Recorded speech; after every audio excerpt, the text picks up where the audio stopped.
Hello guys, hindi ito planado pero biglaan kaming nanood ng PBL.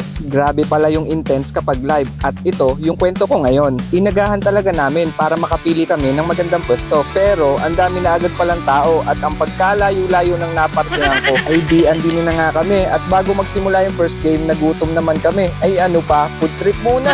Biglaan lang din tong panonood na to. Yung kapatid ko kasi may ticket siya ay hindi daw siya makakapunta kaya binenta sa amin ng mura ni Jujan. Kaya kami napasabak ng panonood din eh. Hindi ko trip sana sumama kasi nga sabi ko parang mas maganda pang manood sa TV eh. Kitang kita tapos may slow mo pa pag maganda yung palo. Pero syempre hindi ako pwedeng hindi sasama. Baka mapingot pa ang tenga ko ni Jujan. Pero okay din naman, tamang banding na din naming dalawa. Tapos aliw na aliw talaga ako dun sa mga lalaking nagpupunas ng sahig. Ang bilis nilang magpunas kapag may natutumba. Parang ninja eh. At pagdating naman ng second game, mas dumami yung tao. Madami palang fans yung team ng Choco Mucho. Parang concert yung ingay, lahat sila sabay-sabay. Sa totoo lang, first time ko lang manood na rin ng live at ang masasabi ko, ang saya pala talaga. Sabi ko kay Jujan, sa uulitin ulit, manood tayo. Kaya nga sabi nung iba, yung mga biglaan, yun pa ang natutuloy at mas masaya. Ay siya, hanggang dito na lang ang kwento ko. Salamat sa pakikinig. Hanggang sa muli. Bye bye bye!